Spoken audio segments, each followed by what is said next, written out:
So how you going, guys? We thought we'd just do a bit of a review.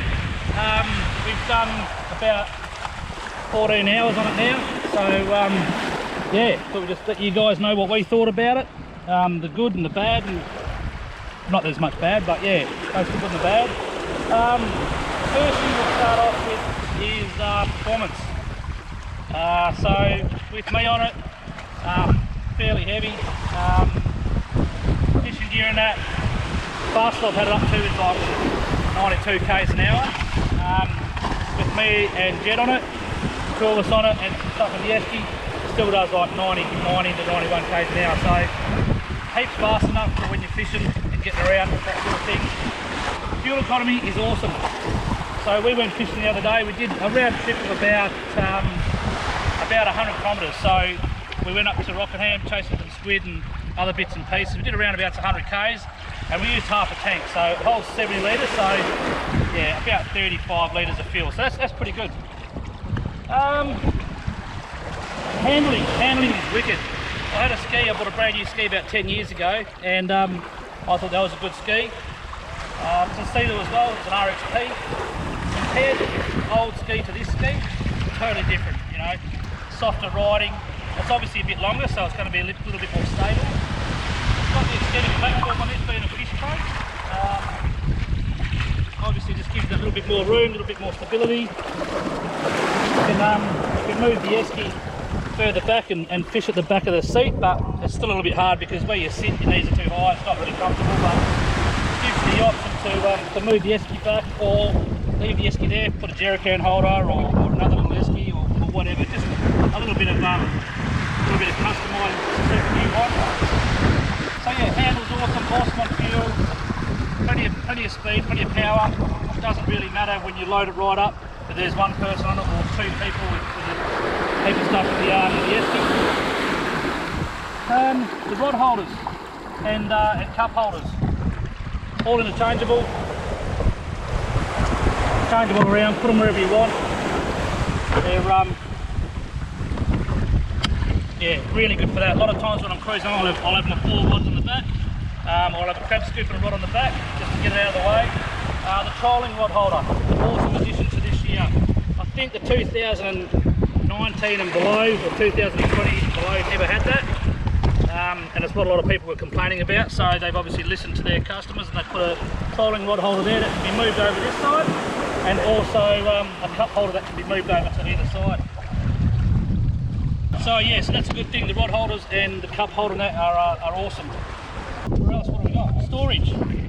There's ample storage in these skis. Okay, so we've got a little storage compartment here where we put our keys, telephone, all that sort of stuff.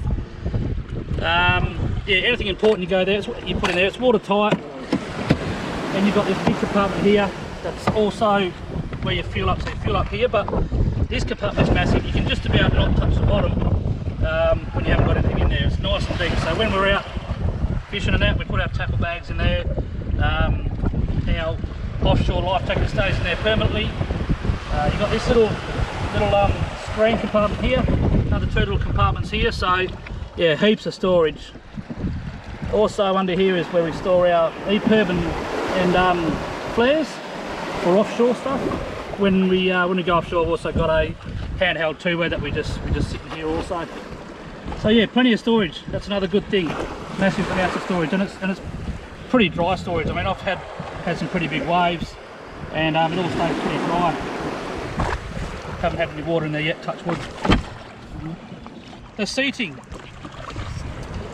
awesome. So what they've done with this model, they've obviously shaved a bit of the seat, so it gives you that flexibility of sliding back when you need to. You can sit sideways. When you're fishing on this, generally I sit sideways most of the time. Put your feet up on the high gunnels. But yeah, the seat's super comfortable.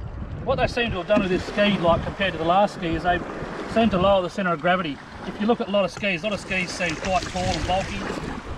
What they seem to have done with this, they've made the gunnels a bit deeper, so you sit lower. You sit lower in the water, which obviously helps with stability. But you know, riding position is awesome. You can adjust the steering wheel. You can adjust the handlebars. So we just simply move that lever there, adjust it back and forward wherever you want, depending on if you're tall or a bit shorter. But yeah, just really flexible. They're good. The obvious things that you can see here: sounder and plotter. The sounder's pretty good. We've the max depth we've had it in at the moment is 30 metres, and reads the bottom well. We haven't mucked around with structure scan or any of that sort of stuff, but it is capable of having that. But yeah, the maps are okay. We on the big boat we had Simrad gear, and you know, pretty much as good as you can get. But yeah, that's all right. You know, it's going to give you your waypoints and able to find your spots when you need to, save waypoints, and yeah, no, it seems fine. Nice coloured screen. Only thing is, what I suggest, if you buy one of these, don't travel with the cover on. We picked the ski up from Perth. On the way home, we lost the cover. 100 k's an hour, the cover come flying off on the freeway and never to be seen again. So just keep that in mind. If you're travelling, rip the cover off. Stereo is awesome. Really surprised on the quality of the sound on the stereo. You can hear it when you're cruising along.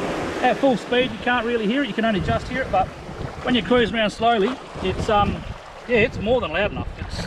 Yeah, I thought it was just going to be like a bit of a gimmicky stereo, but it's not. It sounds really good. It's also Bluetooth connectivity, so your phone stays in there. You connect to Bluetooth, and as soon as you hop on the ski, yeah, your stereo connects to it, and you can stream your music. You know, I listen to Spotify when I'm cruising around here, and yeah, it's awesome.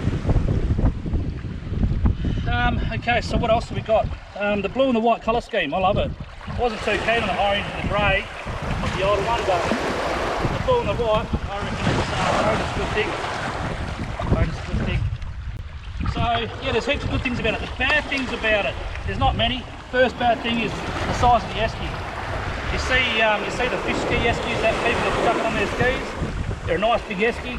This one here is really only good for putting drinks in.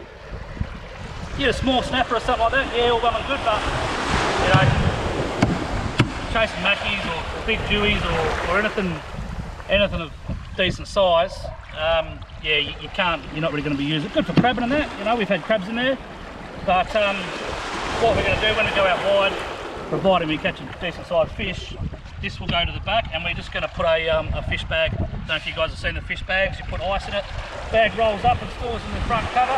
You get a fish. You can it goes. I think it's about 1.2 metres long. You can sit your side gunnels or behind there or wherever. So that's what we plan on doing. But yeah, the esky, a bit small. Might upgrade that and just see how we go. But yeah, the fish bag I think's the best way around that. Another thing wrong with it that I can find, I don't think there's much. The esky, size of the esky is the only really thing that I'm not really impressed with. Cover, losing the cover off the sounder. Oh yeah, that's another thing. You go and pay this much money for a jet ski, it doesn't come with a card. I thought it would come with an SD card for your maps, but yeah, it doesn't. That's another, I think, 300 odd bucks or whatever you've got to pay for. Another thing that I don't like either, while we're there, is trying to adjust your sounder and that when you're cruising along. It's too hard because you've got your throttle. You got your throttle on the same side as your sounder. So if you're cruising along, you want to zoom in, or you want to, you know, go to your next spot. If you're just trolling or whatever, you can't do it. You've got to take your finger off. It does have troll mode, which is pretty cool. But yeah, if you're cruising along at, say, you know, 40 k's an hour and it's nice and calm and you want to go to your next spot, you've actually got to stop, do what you got to do on the sounder. So, you know, on their next model, if they can move that over this side or something like that, that would be a, you know, that would be a bonus. But yeah, so there are a couple of things they can improve. I'm not sure whether you can buy an adapter to get it over this side, but it needs to happen. It needs to happen. The tilt and trim system works really well. Another thing that this ski has that my old ski didn't is your intelligent braking system. That's insane. If you're cruising along and if you're not careful, you jam the brake on, it'll just about shoot you over the handlebars. It'll certainly dunk the front end. So the braking system, intelligent braking system, and the reverse and the neutral makes it so much easier to you know, to come onto the jetty with that neutral and reverse. Yeah, that's a big plus. We didn't get the model with the debris free system, unfortunately. This was the first lot to come into Australia. The second lot apparently are going to have that, which will be handy. But you know, we didn't want to wait. We're a bit impatient, but apart from that, yeah, they're exactly the same as the next lot coming through. But yeah, if you guys want to know anything more about it, give us a buzz, give us a shout out, or just ask for Fishing in the link below. But it's an awesome ski. You can't go wrong. Value for money. They're mint. Yeah. Hopefully we just got to catch some big fish on it now. And, we intend on spending a bit of time up at Exmouth with these things, going to explore the island. So we think going on our fuel economy that they're getting now, 200 kilometres is probably the range. It has the option of the jerry can on the back. So, but yeah, 200 k's. If you're doing 200 k's in a day's fishing, you've had a pretty big day. Yeah, they're awesome fun. Go out and get one.